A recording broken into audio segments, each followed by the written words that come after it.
Hello students, welcome to study खजाना। My name is Vikas Diran. Students, आज ये हमारा 46th लेक्चर है। इस लेक्चर में हम कुछ न्यूमेरिकल्स करेंगे एटम से रिलेट करते हुए और कुछ एक दो न्यूमेरिकल्स डुअल नेचर के। तो मेरे प्यारे बच्चों, इस लेक्चर को हम स्टार्ट करते हैं। यहाँ पे हम कुछ न्यूमेरिकल्स कर रहे हैं।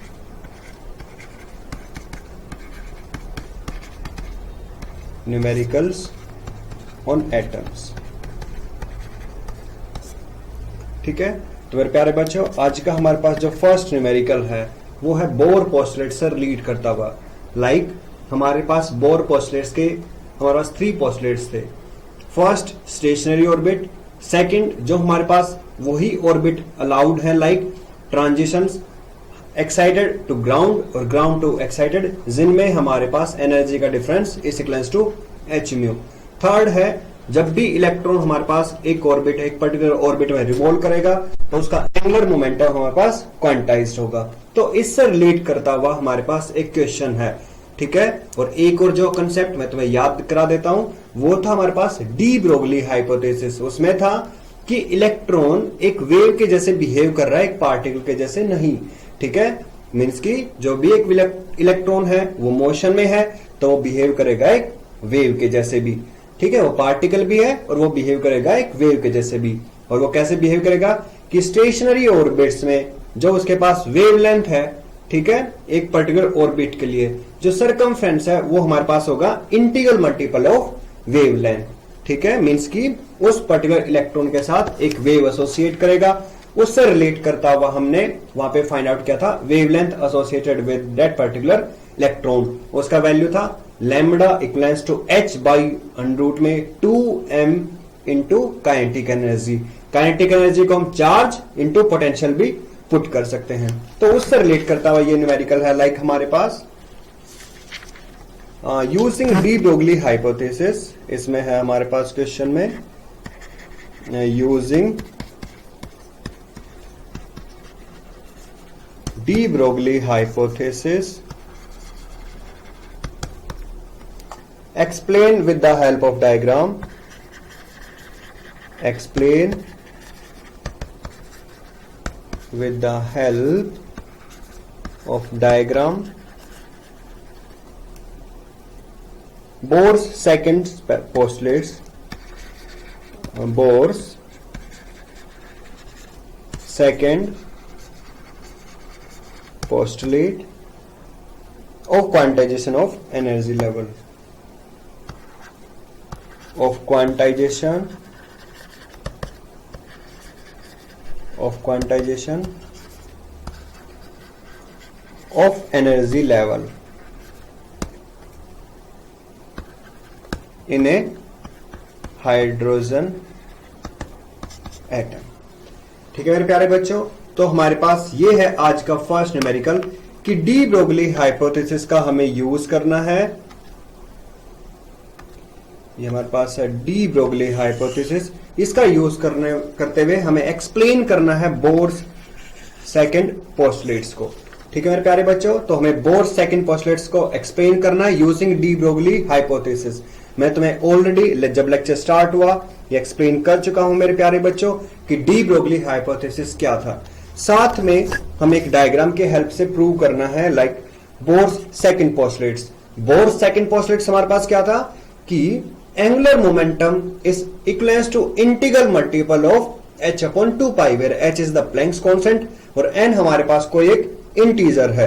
अब देखते हैं डी ब्रोगली हाइपोथेसिस। तो हमारे पास डी ब्रोगली हाइपोथेसिस में क्या था कि वही पर्टिकुलर ऑर्बिट्स अलाउड होंगे हमारे पास जिनमें हमारे पास लाइक इलेक्ट्रॉन रिवॉल्व करेगा, वो पर्टिकुलर सरकमफ्रेंस, ठीक है, इक्विवेलेंट होगा हमारे पास इंटीग्रल मल्टीपल ऑफ वेवलेंथ, ठीक है। तो उन पर्टिकुलर ऑर्बिट्स में ही अलाउड होंगे हमारे पास सिर्फ, ठीक है। तो हमारे पास है according to de Broglie hypothesis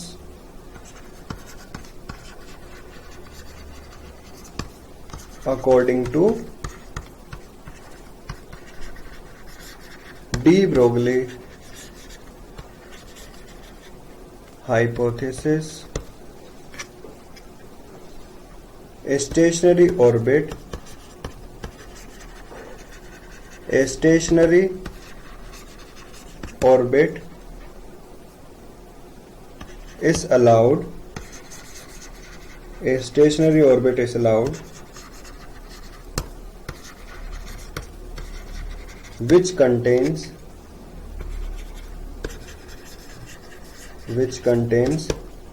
an integral number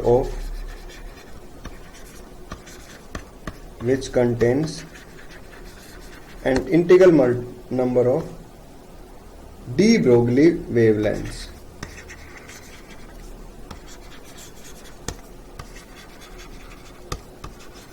associated with it for a revolving electron. According to de Broglie hypothesis, a stationary orbit is allowed which contains an integral multiple of de Broglie wavelengths associated with it for a particular revolving electron. Means कि हमारे पास सिर्फ वही orbits allowed होंगे हमारे पास जिनमें हमारे पास जो भी इलेक्ट्रॉन रिवॉल्व कर रहा है, सिर्फ वो ऑर्बिट्स अलाउड होंगे. स्टेशनरी भी बोल सकते हो तुम इनको, ठीक है. फिक्स्ड ऑर्बिट्स भी बोल सकते हो. तुम्हारे पास नॉन रेडिएटिंग ऑर्बिट्स भी इनका नाम रख सकते हो, ठीक है. ये ऑर्बिट्स वही अलाउड होंगे हमारे पास जिनमें हमारे पास जो वेवलेंथ है वो इंटीग्रल मल्टीपल ऑफ वेवलेंथ है. यहां पर हम कोई एक पर्टिकुलर ऑर्बिट कंसिडर कर लेते हैं. न्यूक्लियस है और ये इलेक्ट्रॉन यहां पे रिवॉल्व कर रहा है nth ऑर्बिट में. इस nth ऑर्बिट का रेडियस हम Rn कंसिडर कर लेते हैं और यहां पर हमारे पास ये इसका इलेक्ट्रॉन का वेलोसिटी है इस पॉइंट पे. और जो भी इलेक्ट्रॉन है हमारे पास, इस इलेक्ट्रॉन के पास जो मास है ये हमारे पास हम कंसिडर कर लेते हैं m. इस न्यूक्लियस में ये इलेक्ट्रॉन रिवॉल्व कर रहा है. तो ये ऑर्बिट्स जब भी अलाउड होगा जब इस ऑर्बिट का सर्कमफ्रेंस हमारे पास इक्विवेलेंट होगा इंटीग्रल मल्टीपल ऑफ वेवलेंथ. इसमें है for an electron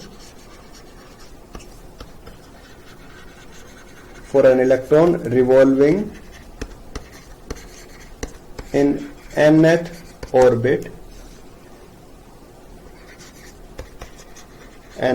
orbit of radius Rn, distance covered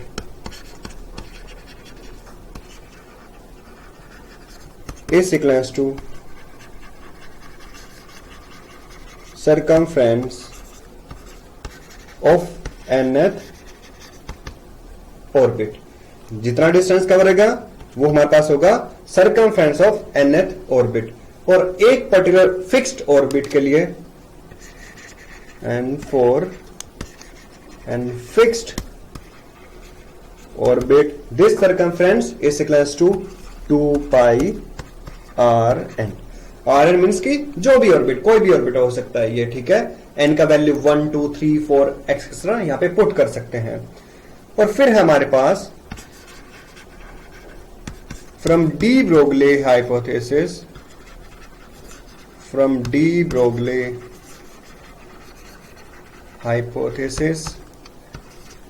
2 pi Rn is equals to integral multiple of wavelength.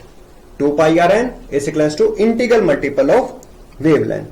और de Broglie hypothesis में मीन्स की कोई भी ऑर्बिट है ठीक है, उसका सर्कमफ्रेंस हमेशा होगा 2 pi R n सबस्क्रिप्ट यहां पे बता रहा है कोई भी ऑर्बिट, उसमें जो भी वेवलेंथ होगा वो इंटीग्रल मल्टीपल ऑफ वेवलेंथ है. n रख सकते हैं यहां पे 1 2 3 and so on. Same as it is यहां पे जो डी ब्रोगली हाइपोथेसिस है हमारे पास, उसमें हमारे पास है wavelength S H by mvn. कोई भी इलेक्ट्रॉन किसी एक पर्टिकुलर ऑर्बिट में जब रिवॉल्व कर रहा है उसके साथ जो वेवलेंथ एसोसिएट कर रहा है वो होगा lambda is equals to h by p. p मतलब मोमेंटम, वो होगा mass into velocity of electron in that particular orbit. ये वैल्यू को हम यहां पे रिप्लेस कर सकते हैं. Next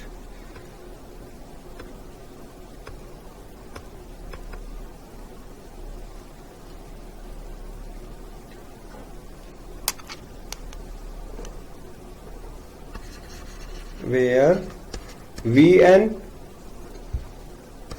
is the speed of electron, where Vn is the speed of electron in nth orbit, and 2 pi Rn is n lambda and n h by mvn, lambda which is h by mvn. तो हमारे पास यहां से हमने किया like mvn Rn is n h by 2 pi, और हमारे पास ये क्या है, बोर्स सेकंड पोस्टलेट्स, जिसको हमने प्रूव कर दिया using D Broglie hypothesis. mvrn ये हमारे पास हो गया angular momentum, and this is an H by 2 pi. Means की ये वैल्यू फिक्स्ड है, कॉन्स्टेंट्स है एक पर्टिकुलर ऑर्बिट्स के लिए. और वो ऑर्बिट्स कैसे हमारे पास n equals to 1 2 3 and so on. तो ये हमारे पास ये पर्टिकुलर गिवन ऑर्बिट्स है यहां पर, जिनके लिए एंगुलर मोमेंटम हमारे पास कुछ ऐसे फिक्स्ड है, कॉन्स्टेंट है लाइक. ठीक है मेरे प्यारे बच्चों, तो हमने यहां पे ये किया लाइक फर्स्ट न्यूमेरिकल. इसके ऊपर अब हम स्टडी करते हैं लाइक कि जो हमारे पास गिवन ऑर्बिट्स है, ये लाइक ये हमारे पास कैसे चेंज कर रहे हैं यहां पे, तो उनका थोड़ा सा स्टडी करते हैं. लाइक हमारे पास है 2 pi Rn is equals to n lambda. हमारे पास ये है डी ब्रोगली हाइपोथेसिस के अकॉर्डिंग कि स्टेशनरी ऑर्बिट्स हमारे पास वही अलाउड होंगे जिनमें circumference integral multiple of wavelength है. इस स्टेटमेंट का मतलब है लाइक अगर हमारे पास n1 के लिए हम चेक करें तो ये हो गया 2 pi R1 is equals to 1 wavelength. Means की जो सरकमफ्रेंस है हमारे पास ये इंटीग्रल मल्टीपल ऑफ, मींस की n का वैल्यू 1 तो 1 लैम्डा है. लाइक हमारे पास ये न्यूक्लियस है, इसके अराउंड ये इलेक्ट्रॉन रिवॉल्व कर रहा है. ठीक है, तो हमारे पास यहाँ पे वही ऑर्बिट अलाउड है इस पर्टिकुलर ऑर्बिट के लिए. लाइक ये हो गया R1, तो हमारे पास 1 वेवलेंथ. तो मान लो कि हमने यहां से स्टार्ट किया, तो यहां पर जब हमने मूव किया और यहां पे वापस आ गए, तो हमारे पास ये एक वेवलेंथ हो गए यहां पे. तो हम बोल सकते हैं 2 pi R1 is equals to 1 wavelength. फिर हमारे पास लाइक सेकंड यहां पे n इक्वल्स टू 2 के लिए, तो हो गया 2 pi R2 is equals to 2 times of wavelength. Means जो सेकंड ऑर्बिट है, ये तो हो गया फर्स्ट ऑर्बिट, इसमें 1 वेवलेंथ है. सेकंड ऑर्बिट में हमारे पास ये हो गया n इक्वल्स टू 2. इस ऑर्बिट में हमारे पास 2 वेवलेंथ है. मींस की हमारे पास 1 वेवलेंथ ही, जैसे कि ये है हमारे पास 1 वेवलेंथ. 2 वेवलेंथ्स में मींस की हमारे पास कुछ ऐसे है, तो हम बोल सकते हैं ये 2 वेवलेंथ है. तो हमें इसको यहां पे स्टडी करना है. ठीक है, 2 वेवलेंथ्स को, तो हमें यहां पे 2 वेवलेंथ्स को जनरली स्टडी करना है. n इक्वल्स टू 1, यहां पे हमने स्टडी किया था 1 वेवलेंथ को. अब हम स्टडी कर रहे हैं 2 वेवलेंथ्स को. मेरे प्यारे बच्चों देखो, हम स्टार्ट करते हैं लाइक इस पॉइंट से. तो हमारे पास ये हुआ लाइक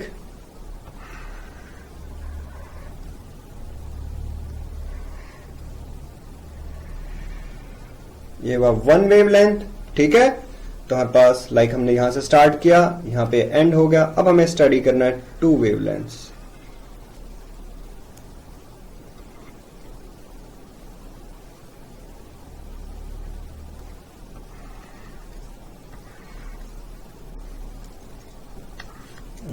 इसको हम लाइक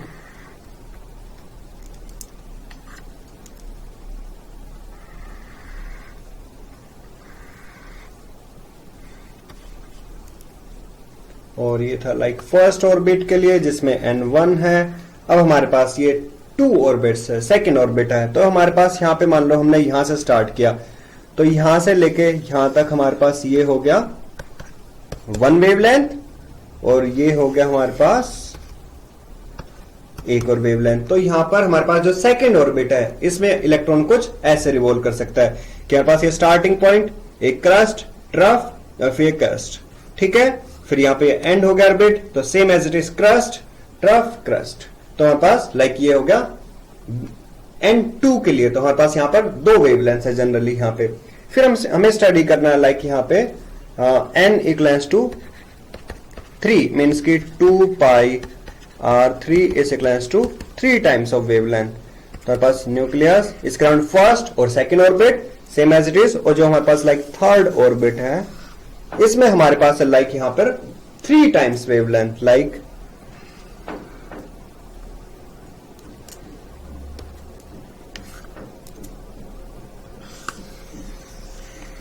हमें इसमें स्टडी करना है 3 टाइम्स ऑफ वेवलेंथ। तो जनरली ये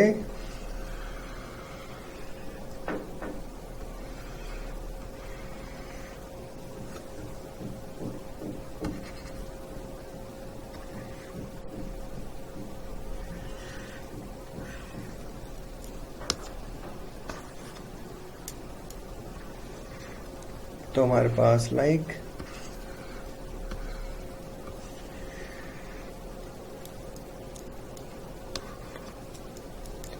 तो इन फिगर्स को लाइक तुम थोड़ा सा याद रखना। लाइक हमारे पास इसको हम स्टडी करते हैं। देखो मेरे प्यारे बच्चों, लाइक यहां से यहां तक ये हमारे पास हो गया 1 वेवलेंथ, फिर सेम एज इट इज यहां से यहां तक ये हो गया हमारे पास 2 वेवलेंथ, और यहां से यहां तक हो गया हमारे पास ये 3 वेवलेंथ। तो जनरली हमारे पास जो ऑर्बिट्स में जो इलेक्ट्रॉन रिवॉल्व कर रहा है ये कुछ ऐसे रिवॉल्व कर रहा है। N1 1 वेवलेंथ, N2 मींस की इलेक्ट्रॉन कुछ ऐसे रिवॉल्व करेगा वेव के जैसे यहां पर, कि यहां पर 2 वेवलेंथ है। N3 में like 3 wavelength, same as it is 4 और 5 और 6 एंड सो ऑन आप चेक कर सकते हो लाइक डिफरेंट डिफरेंट वेवलेंथ्स के लिए।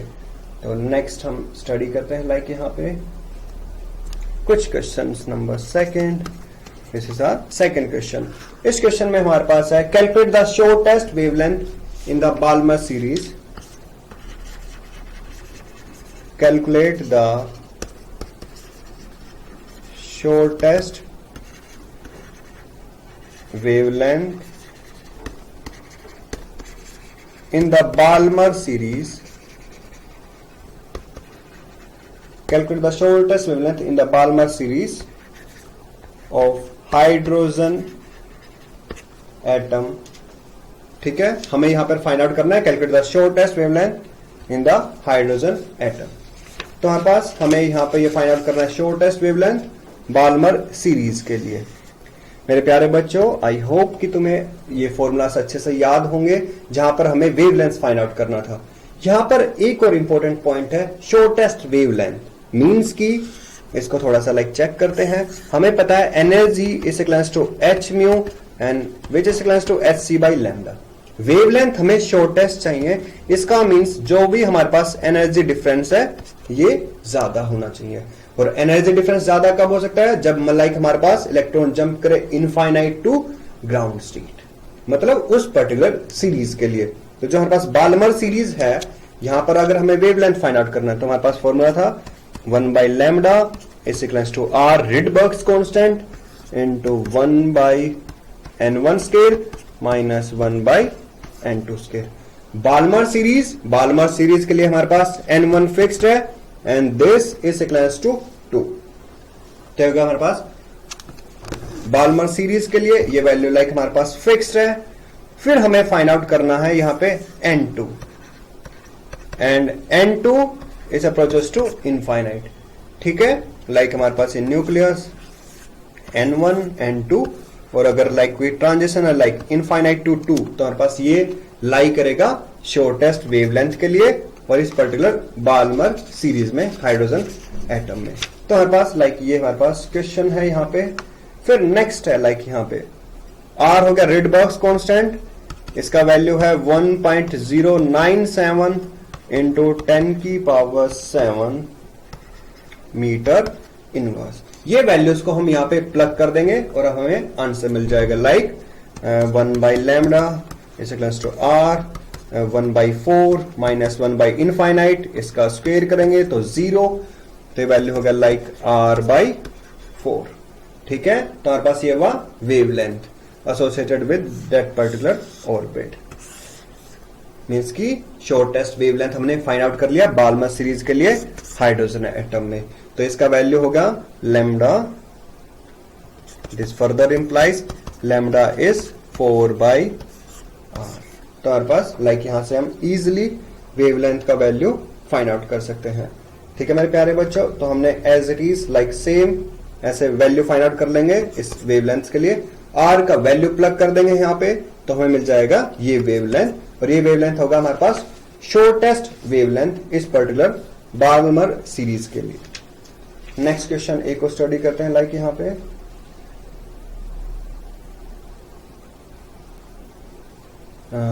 क्वेश्चन नंबर 3, इसमें हमारे पास है calculate the longest wavelength,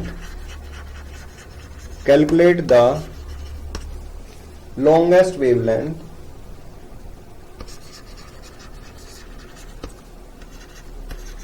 calculate the longest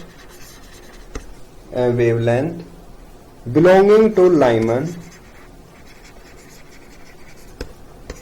belonging to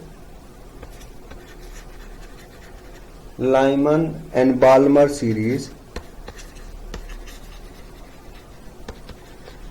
Lyman and Balmer series of hydrogen spectrum,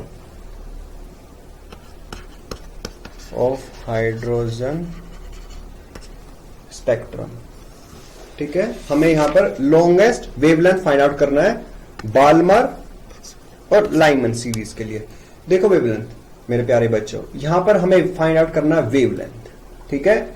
अब देखो एनर्जी वेवलेंथ के इनवर्स पे है। लास्ट केस में हमारे पास शॉर्टेस्ट था तो एनर्जी डिफरेंस मैक्सिमम चाहिए हमें यहां पर, बट यहां पर इन्होंने पूछा longest wavelength like delta E h mu and this is equals to h c by lambda. हमें वेवलेंथ चाहिए लॉन्गेस्ट, इसका मतलब एनर्जी डिफरेंस कम से कम हो। लाइमन और बाल्मर सीरीज हमारे पास न्यूक्लियस हो गया N1 N2 N3, ठीक है। लाइमन सीरीज के लिए हमारे पास है लाइक यहां पे अगर ट्रांजिशन हो लाइक 2 to 1 तो हमारे पास ये हो गया लाइमन सीरीज के लिए जो एनर्जी डिफरेंस है बहुत कम, तो हमारे पास जो वेवलेंथ होगा वो हमें ग्रेटेस्ट मिलेगा। Same as it is Balmer series के लिए तो हो गया हमारे पास लाइमन के लिए। फिर नेक्स्ट है मेरे प्यारे बच्चों हमारे पास बाल्मर सीरीज के लिए। बाल्मर सीरीज के लिए N1 फिक्स्ड है 2, हमें चाहिए लॉन्गेस्ट वेवलेंथ, एनर्जी डिफरेंस सबसे कम, लाइक ट्रांजिशन हो हमारे पास 3 से 2 में। तो इस केस में जो एनर्जी डिफरेंस है ये बहुत कम है, और एनर्जी डिफरेंस अगर हमारे पास कम है तो जो वेवलेंथ होगा वो होगा हमारे पास लॉन्गेस्ट या फिर ग्रेटेस्ट। तो हमारे पास लाइक ये क्वेश्चन कुछ ऐसे है। अब इस क्वेश्चन में हम थोड़ा सा लाइक स्टडी करते हैं। पहले फाइंड आउट कर लेते हैं लाइक लाइमन के लिए,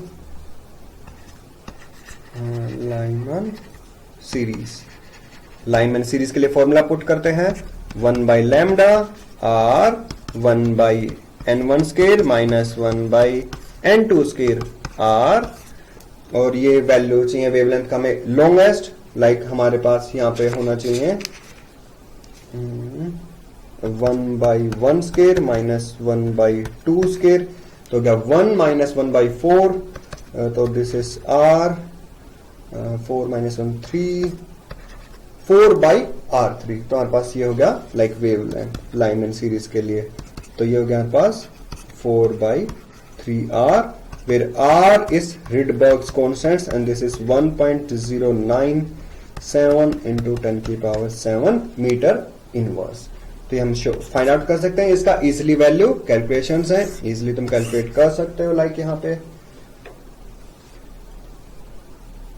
नेक्स्ट हमारे पास बाल्मर सीरीज के लिए। बाल्मर सीरीज के लिए 1 by lambda R 1 by 2 square minus 1 by 3 square, तो ये वैल्यू हो गया लाइक हमारे पास आर 1 by 4 माइनस 1 by 9, तो हो गया 36 आर, ये हमारे पास हो गया 9 minus 4 which is equals to 5 R by 36, and wavelength associated with Balmer series longest one is 36 by 5R, and this is 36 by 5 into 1.097 into 10 की power 7 metre inverse. Same as it is last case में भी हमारे पास metre inverse.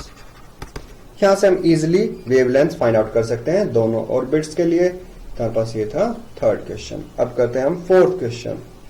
ये बहुत tricky question है, बहुत easy है वैसे, ठीक है, इतना भी ट्रिकी नहीं है। लाइक हमारे पास ये है क्वेश्चन नंबर 4, इसमें है the ground state energy of hydrogen atom, the ground state energy of hydrogen atom is minus 13.6 electron volt. What are the kinetic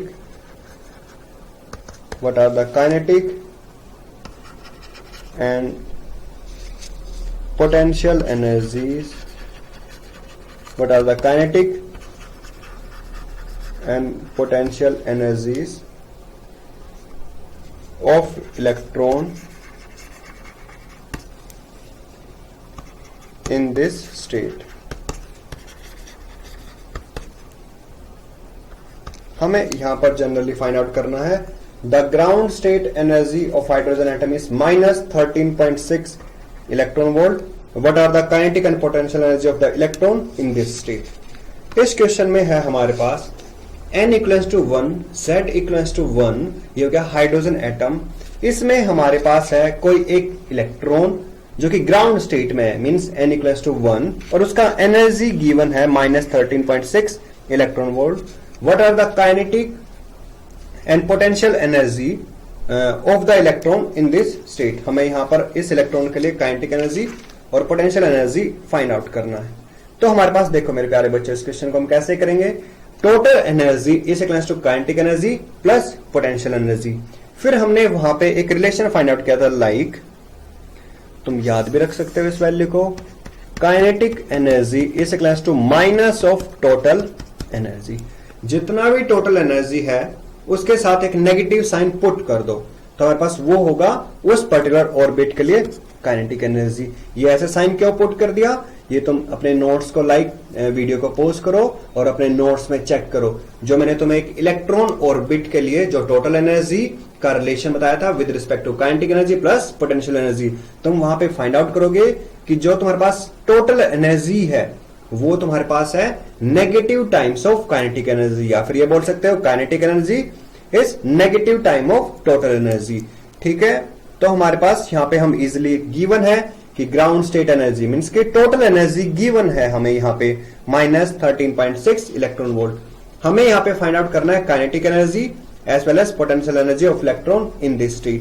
तो हमारे पास यहां पे है kinetic energy is negative of total energy, means कि total energy given है minus 13.6, तो हमारे पास kinetic energy is equals to minus and minus of 13.6 electron volt, and this is equals to plus 13.6 electron volt। तो हमारे पास ये हो गया kinetic energy associated with this electron in this state.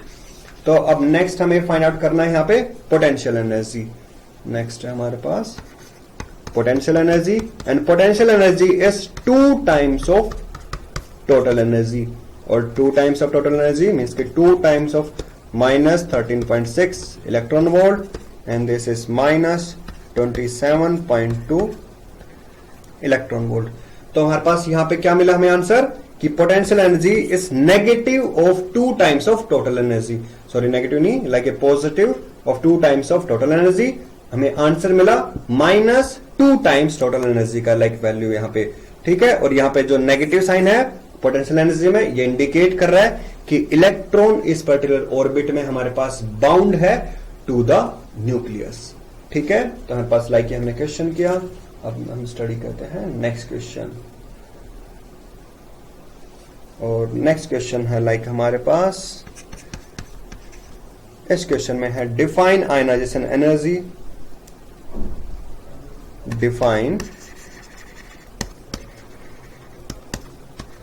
define ionization energy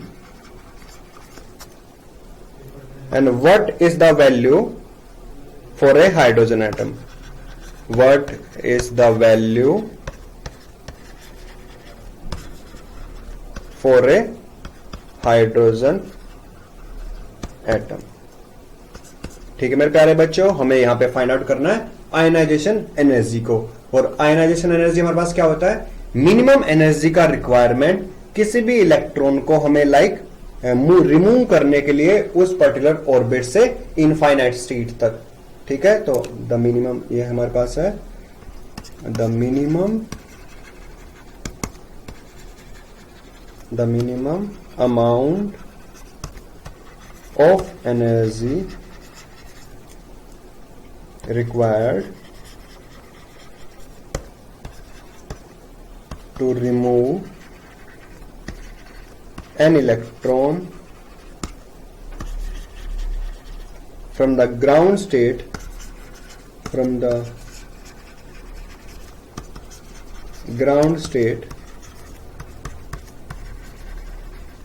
of hydrogen atom is known as ionization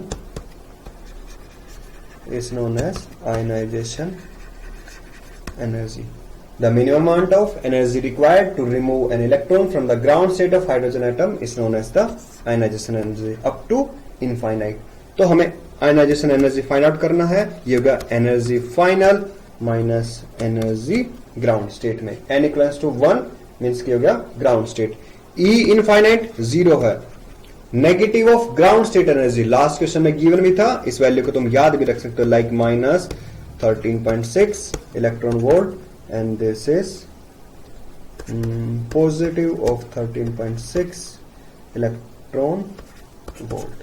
तो हमारे पास ये मिनिमम अमाउंट ऑफ एनर्जी की यहाँ पे रिक्वायरमेंट है माइनस 13.6 इलेक्ट्रॉन वोल्ट। ये मिनिमम अमाउंट ऑफ एनर्जी की रिक्वायरमेंट है किसी भी इलेक्ट्रॉन को इजेक्ट करने के लिए एक पर्टिकुलर स्टेट से। तो हमारे पास नेक्स्ट क्वेश्चन ये है क्वेश्चन नंबर 6। इसमें हम स्टडी करते हैं find the ratio of energies of photons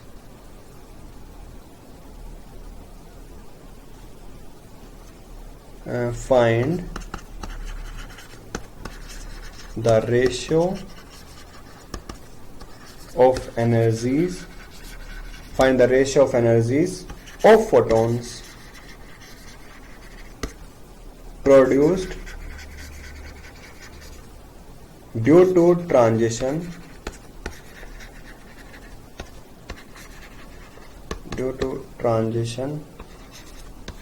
of an electron of hydrogen atom from its first second permitted state energy level from second permitted energy level to the first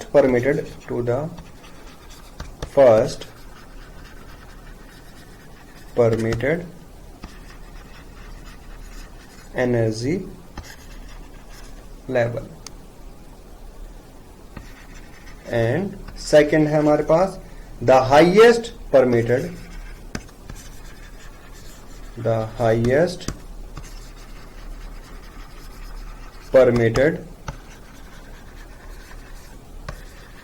energy level to the first permitted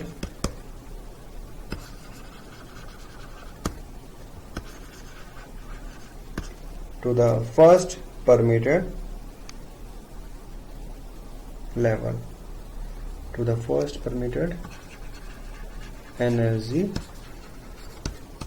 level। हमें यहां पे ये values find out करना है। Ratio of energies is particular like highest permitted energy level to first permitted energy level and second permitted energy level to first permitted energy level। मेरे प्यारे बच्चों देखो, इस वीडियो को पॉज करो और जल्दी से इस क्वेश्चन को अंडरस्टैंड करने का ट्राई करो। ठीक है, हमें एनर्जीज का रेशियो यहां पे फाइंड आउट करना है जब एक फोटोन प्रोड्यूस हुआ लाइक एक ट्रांजिशन में। मींस कि ये यहां पे एक्सप्लेन कर रहा है हमें कि ये nucleus first permitted energy level ये हो गया n equals to 1, second permitted energy level n equals to 2, and ये हो गया हाईएस्ट इनफाइनाइट के लिए। हमारे पास लाइक इस क्वेश्चन में है फर्स्ट पार्ट में, ए पार्ट में, second permitted energy level to the first permitted energy level. Like ये ट्रांजिशन पूछ रहा है, जब 2 से 1 में एक ट्रांजिशन होगा हमारे पास, लाइक 2 to 1 में, तो हमारे पास एक फोटोन रिलीज होगा। इस फोटोन का हमें एनर्जी का रेशियो फाइंड आउट करना है। ये एनर्जी फाइंड आउट कर लेंगे हम 2 to 1 के लिए। फिर ये पूछ रहा है नेक्स्ट केस में highest permitted energy level to the first permitted energy level.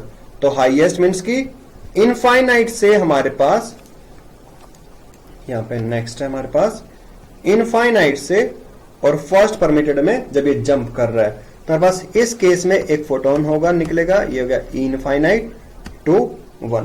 दोनों केस में हमें यहां पे फाइंड आउट करना है एनर्जी और फिर उनका रेशियो फाइंड आउट करना है। तो मेरे प्यारे बच्चों देखो, एनर्जीज का जो रेशियो था हमारे पास, लाइक हाइड्रोजन एटम के लिए या फिर किसी भी जनरल एटम के लिए, En इज -13.6 और ये वैल्यू क्या था हमारे पास, z square by n square, z square by n square into electron volt. z hydrogen atom 1 है, ठीक है, ये वैल्यू हम इजिली फाइंड आउट कर सकते हैं। लाइक n जब 1 पुट करेंगे, ये n1, तो वैल्यू हो गया -13.6 इलेक्ट्रॉन वोल्ट। n जब 2 पुट करोगे तो 4 बाई -13.6, दिस इज -3.4, तो -3.4 electron volt and so on up to infinite में ये अप्रोच करेगा 0 इलेक्ट्रॉन वोल्ट्स को। अब हमें यहां पे लाइक एनर्जीज फाइंड आउट करना है। ये फर्स्ट के लिए है, ये 2 के लिए, ये है इनफाइनाइट के लिए। हमें यहां पर इनका वैल्यूज फाइंड आउट करके रेशियो फाइंड आउट करना है। तो पहले हम करते हैं फर्स्ट पार्ट में, जब ये डिफरेंस है लाइक सेकेंड टू फर्स्ट, तो हमारे पास ये हो गया E2 minus E1 and this is हमारे पास एनर्जी डिफरेंस फॉर सेकेंड, ये हो गया minus of 3.4 electron volt and minus of E1, that is minus of 3.6 electron volt, and this is equals to 10.2 electron volt. ये energy हमारे पास release करेगा वो particular photon जब एक ट्रांजिशन हुआ हमारे पास N2 to N equals to 1, तो हमारे पास ये एनर्जी एमिट किया यहाँ पे। नेक्स्ट है हमारे पास E इनफाइनाइट माइनस E1, तो 0 and minus of -3.6 electron volt and that is 13.6 electron volt. हमें इन वैल्यूज का लाइक रेशियो फाइंड आउट करना है, ratio of energies of photon, ratio of energies of these photons, ये हमें यहां पे फाइंड आउट करना है। और रेशियो होगा लाइक हमारे पास ये 10.2 electron volt by 3.6 electron volts, और ये हो गया लाइक 34 बाई 3 एंड ये हो गया 34 बाई 4, ठीक है। तो लाइक जब इसको तुम डिवाइड करोगे तो रेशियो मिल जाएगा लाइक 3/4। तो हमारे पास रेशियो क्या मिला, 3:4 की फॉर्म में एनर्जीज के लिए। जो सेकंड है इनफाइनाइट टू E1, इसमें हमारे पास है लाइक E1 और ये हो गया E इनफाइनाइट। ये फोटोन यहां से यहां जंप कर रहा है तो एक फोटोन को रिलीज करेगा। उसका जो एनर्जी है ये हमारे पास है 13.6 इलेक्ट्रॉन वोल्ट। इस केस में जो भी फोटोन रिलीज करेगा उसकी एनर्जी होगी हमारे पास 10.2 इलेक्ट्रॉन वोल्ट। तो हमारे पास ये था क्वेश्चन। अब हम देखते हैं नेक्स्ट क्वेश्चन। तो नेक्स्ट हमारे पास ये गया क्वेश्चन नंबर 7 और इस क्वेश्चन में है what is the ratio of radii of the orbits, what is the ratio of radii of the orbits corresponding to first excited state, corresponding to first excited state and ground state. First excited state and ground state in a hydrogen atom. हमें ये ratio find out करना है, ratio of radius के लिए। अब देखो मेरे प्यारे बच्चों, ये पूछ रहा है सेकंड के लिए, सेकंड फर्स्ट और ग्राउंड स्टेट के लिए। ग्राउंड स्टेट और एक्साइटेड फर्स्ट एक्साइटेड स्टेट में क्या डिफरेंस है, ये चेक करते हैं। सबसे पहले हमारे पास है लाइक ये न्यूक्लियस, इसके अराउंड जो भी फर्स्ट ऑर्बिट है, ये हमारे पास होता है ग्राउंड स्टेट, मींस की N1 भी बोल सकते हैं, जो हमारे पास लाइक लास्ट क्वेश्चन था उसमें भी तुम इसको थोड़ा सा रिलेट कर सकते हो। Like second permitted energy level और first permitted energy level, like जो सेकंड परमिटेड एनर्जी लेवल है ये हमारे पास हो गया, इसको तुम बोल सकते हो फर्स्ट, लाइक तुम्हारे पास एक्साइटेड स्टेट, और फर्स्ट परमिटेड एनर्जी लेवल का तुम नाम ये रख सकते हो ग्राउंड लेवल। ठीक है, तो ये दोनों टर्म्स बिल्कुल सेम है। Second permitted energy level means first excited energy level, first permitted energy level which further implies that it is ground level। तो मेरे प्यारे बच्चों यहां पर देखो हमारे पास है first excited state, और first excited state which implies n equals to 2, ground state which implies n equals to 1। तो हमारे पास ये हो गया n1 और ये हो गया n2। दोनों केस में लाइक हमारे पास है यहां पर जो रेडियस है ये हो गया r1, और इस केस में जो रेडियस है ये हो गया R2, और हमें वैल्यू फाइंड आउट करना है यहां पर रेशियो रेडियस का। अब देखो इस रेशियो ऑफ रेडियस को कैसे फाइंड आउट करें। तो हमारे पास जनरली फॉर्मूला है, ठीक है, हाइड्रोजन एटम के लिए पूछ रहा है, which further implies Z is equals to 1। Rn is R0 and n square by Z। ये था हमारे पास ratio, like ratio find out करना है हमें रेडियस के लिए, और आर नोट का वैल्यू था हमारे पास 0.529 एंगस्ट्रॉम। यहां पे हमें फाइंड आउट करना है फर्स्ट एक्साइटेड स्टेट के लिए, और फर्स्ट एक्साइटेड स्टेट में means R1 which is 0.529 angstrom and n square ये हो गया लाइक हमारे पास डायरेक्टली प्रोपोर्शनल टू n हो गया 2 और इसका square by Z which is 1। ये हो गया like R1 is 4 times of 0.529 angstrom. फिर नेक्स्ट हमें फाइंड आउट करना है N1 के लिए R2, ठीक है, ये लाइक हमने फर्स्ट एक्साइटेड को मैंने यहां पर ये वैल्यू कंसिडर किया 2, तो इस वैल्यू को मेरे प्यारे बच्चों मैं 2 रख लेता हूं R2, क्योंकि हम ये सेकंड के लिए फाइंड आउट किया है। ठीक है, और अब हमें फाइंड आउट करना है R1 लाइक ग्राउंड के लिए। ग्राउंड में n का वैल्यू 1, तो ये वैल्यू होगा लाइक 0.529 एंगस्ट्रॉम, 1 इसका होल स्क्वायर बाय 1, तो ये वैल्यू होगा 1 times of 0.529 angstrom. In values का लाइक रेशियो कर दो R2 बाई R1, तो होगा 4:1। ठीक है, और अगर पूछे R1 बाई R2 तो वो हो गया 1/4। तो हमारे पास जो रेशियो है लाइक रेडियस का वो हो गया हमारे पास 4:1 यहाँ पे। ठीक है, तो हमने ये कुछ क्वेश्चंस किए इससे रिलेट करते हुए। नेक्स्ट हम कुछ क्वेश्चंस करते हैं लाइक ड्यूअल नेचर के। ये सिंपल है, लाइक हमने ऑलरेडी रीड आउट कर चुके हैं दोनों चैप्टर्स को, तो इसके ऊपर हम नेक्स्ट क्वेश्चन करते हैं। ये ड्यूअल नेचर से रिलेट करता हुआ क्वेश्चन है।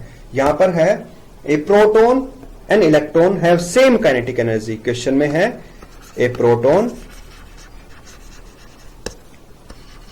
And an electron have same kinetic energy, have same kinetic energy. Which one has greater de Broglie wavelength? Which one has greater de Broglie wavelength? Which one has greater de Broglie wavelength and why? हमें बताना है किसके पास de Broglie wavelength की value ज्यादा है और ऐसा क्यों? मेरे प्यारे बच्चों, जो डी ब्रोगली वेवलेंथ है उसको आज भी हमने फर्स्ट जो न्यूमेरिकल था उसमें थोड़ा सा रिलेट किया था। Lambda is equals to h by p. P हो गया मोमेंटम, इसको हम रख सकते हैं h बाई mv। ठीक है, अब हमें रिलेट करना है, एक प्रोटॉन है और एक इलेक्ट्रॉन है, सेम काइनेटिक एनर्जी है। ठीक है, ये वैल्यूज लाइक यहां पे गिवन है कि charge of proton is equals to charge of electron. दोनों का मैग्नीट्यूड सेम होता है, हमें पता है। कैसे पता है? एक वैल्यू होगा प्लस 1.6 10 पर माइनस 19, दूसरा है माइनस 1.6 10 पर माइनस 19 कूलम कूलम। मैग्नीट्यूड दोनों का सेम है। गिवन है काइनेटिक एनर्जीज भी सेम है। ठीक है, काइनेटिक एनर्जी भी सेम है। Kinetic energy of proton is equals to kinetic energy of electron, ये भी सेम है। But mass of proton is greater than mass of electron, ये वैल्यू हमें पता है। Mass of proton is greater than mass of electron. अब हम values को रिलेट करते हैं, जैसे कि हमारे पास लाइक काइनेटिक एनर्जी इस mv स्क्वायर बाई 2, मल्टीप्लाई कर दो m से, डिवाइड कर दो m से, तो हो गया mv और इसका whole square by 2m। mv हो गया मोमेंटम, तो momentum is equals to 2m kinetic energy. इस मोमेंटम के वैल्यू को यहां पे रिप्लेस कर दो इस फॉर्मूला में, तो ये हो गया हमारे पास wavelength is h by 2m kinetic energy. h Planck's constant दोनों वैल्यूज के लिए, चाहे प्रोटॉन हो या इलेक्ट्रॉन हो, ये कांस्टेंट है। 2 भी कांस्टेंट है, काइनेटिक एनर्जी ऑलरेडी गिवन है, सेम है। बट तो हमारे पास यहां से मिला wavelength is inverse of 1 by m। जो वेवलेंथ है ये हमारे पास इनवर्सली प्रोपोर्शनल है मास के लिए, बट हमारे पास जो मास है प्रोटॉन का वो ज्यादा है। तो मास ज्यादा है प्रोटॉन के लिए, तो वेवलेंथ एसोसिएट करेगा कम उसके साथ। तो सेम एज इट इज, इस फॉर्मूला से हम रिलेट कर सकते हैं। मास ऑफ इलेक्ट्रॉन कम है तो उसके साथ वेवलेंथ एसोसिएट करेगा ज्यादा। तो हमारे पास है wavelength associated with electron is greater then wavelength associated with proton. तो हमारे पास ये क्वेश्चन हुआ।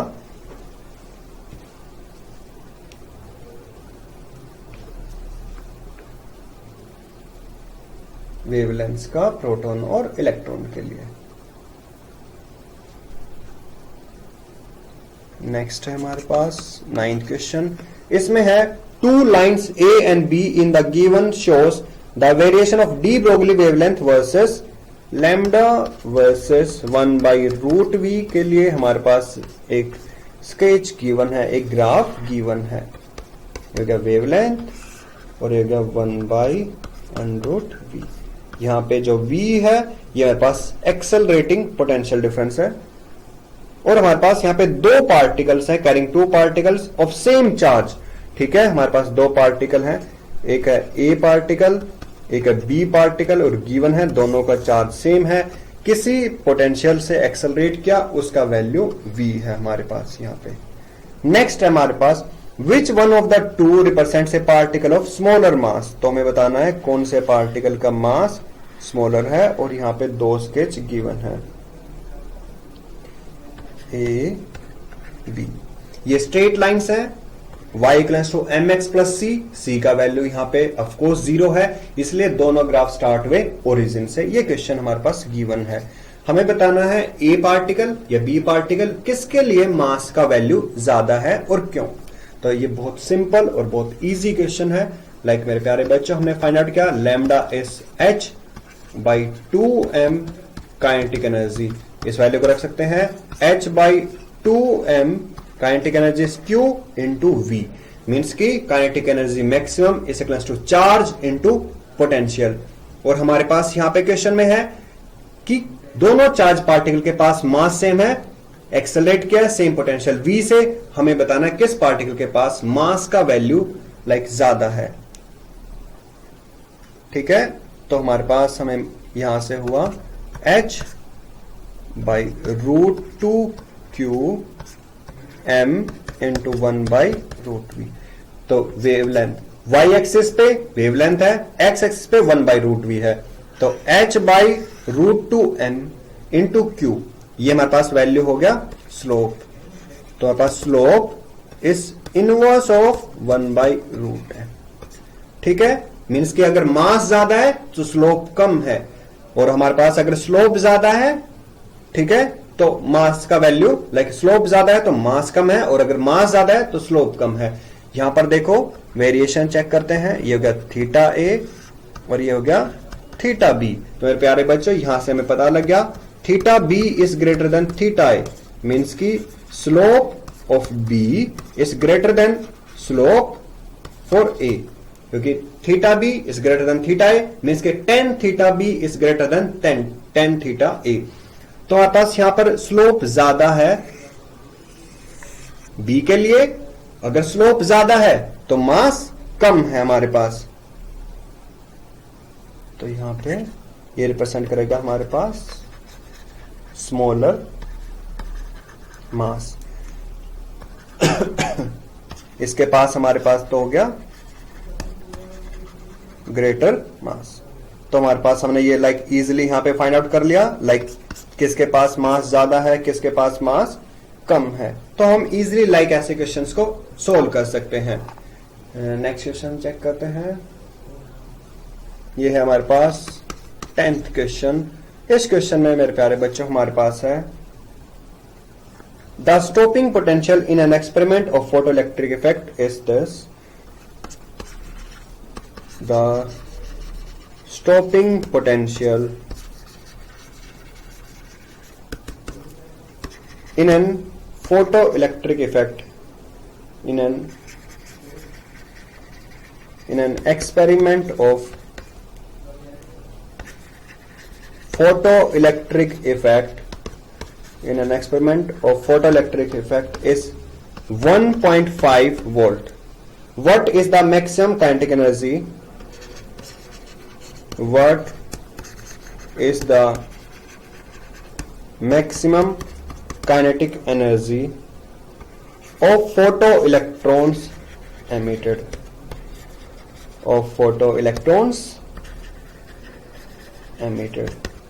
तो मेरे प्यारे बच्चों देखो ध्यान से, स्टॉपिंग पोटेंशियल का वैल्यू गिवन है, लाइक वोल्टेज गिवन है जो हमने दो प्लेट्स के बीच में अप्लाई किया।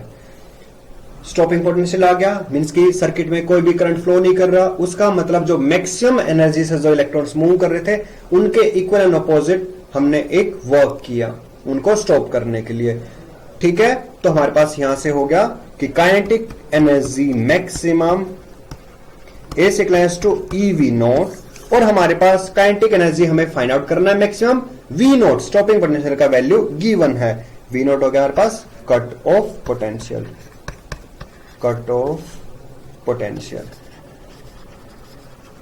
ये वैल्यू लाइक हमारे पास गिवन है, तो हमारे पास यहां से हो गया ये 1.5 वी नोट का वैल्यू पुट कर दिया इनटू ई एंड वी। तो हमारे पास जो मैक्सिमम एनर्जी हमने काइनेटिक एनर्जी का वो क्या होगा, किसी भी फोटो इलेक्ट्रॉन्स के लिए जो एमिटेड हुआ वो हो गया 1.5 इलेक्ट्रॉन वोल्ट। इलेक्ट्रॉन मतलब 1.6 10⁻⁻19।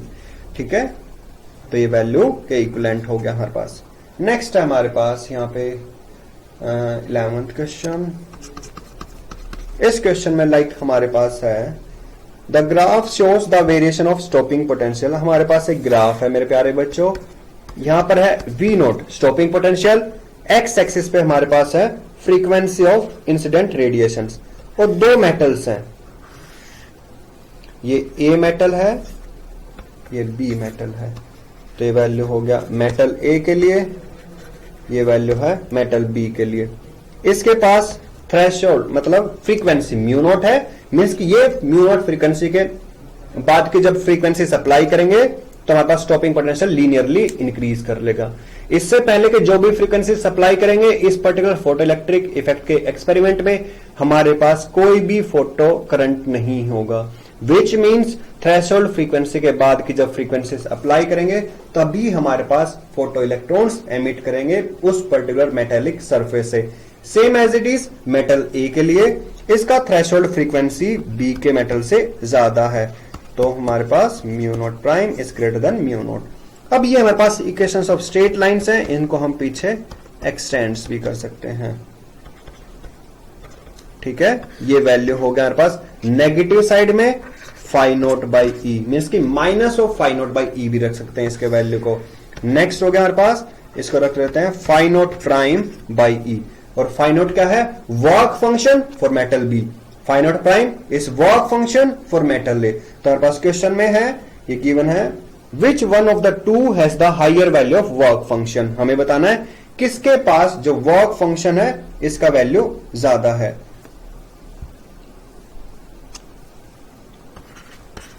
विच one has the higher value, which one has the higher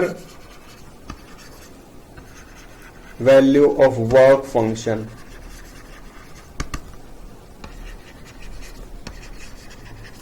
and Y. तो हमारे पास यहां पर है किसके पास वर्क फंक्शन का वैल्यू ज्यादा है। ऑफ कोर्स यहां से हमें पता लग रहा है कि जो इंटरसेप्ट है फॉर मेटल ए वो ज्यादा है with respect to metal B. Means कि अगर इंटरसेप्ट की वैल्यू हमारे पास यहां पे क्या है? ज्यादा है। तो इंटरसेप्ट का वैल्यू अगर ज्यादा है उसका मीन्स की जो work function for metal A is greater than metal B. हम यहां से रख सकते हैं intercept for metal A is greater than intercept for B. और इंटरसेप्ट का वैल्यू यहां पे ज्यादा है, उसका मतलब work function phi naught for A is greater than phi naught work function for the metallic surface B। ठीक है मेरे प्यारे बच्चों। और हमारे पास एक और क्वेश्चन यहां से हो सकता है। क्वेश्चन अगर ऐसे हो, स्टॉपिंग पोटेंशियल और इंसिडेंट फ्रीक्वेंसी के में हमारे पास कोई एक पर्टिकुलर ग्राफ गिवन है, सेम ग्राफ, इसका जो स्लोप है वो, उससे हमारे पास हम क्या कंक्लूजन निकाल सकते हैं, क्या कंक्लूड कर सकते हैं। तो वो हमारे पास है कि यहां पर जो स्लोप है ए के लिए, बी के लिए, सी कोई भी मेटल हो, ठीक है, उन सब केस में जो हमारे पास स्लोप है यहां से हम इजीली फाइंड आउट कर सकते हैं। हमारे पास इससे हम इजीली फाइंड आउट कर सकते हैं हमारे पास प्लैंक्स कांस्टेंट एच का वैल्यू। हमारे पास यहां पे चाहे ए हो या बी हो, हम फाइंड आउट कर लेंगे प्लैंक्स कांस्टेंट एच का वैल्यू। तो दोनों ग्राफ से हम एच कैलकुलेट कर सकते हैं। ठीक है मेरे प्यारे बच्चों। तो यहाँ पे आज हमने कुछ न्यूमेरिकल्स किए एटम्स और ड्वेल नेचर के लिए। आई होप तुम बहुत सारे न्यूमेरिकल्स की प्रैक्टिस कर रहे होगे। ठीक है, तब तक के लिए टाटा बाय बाय।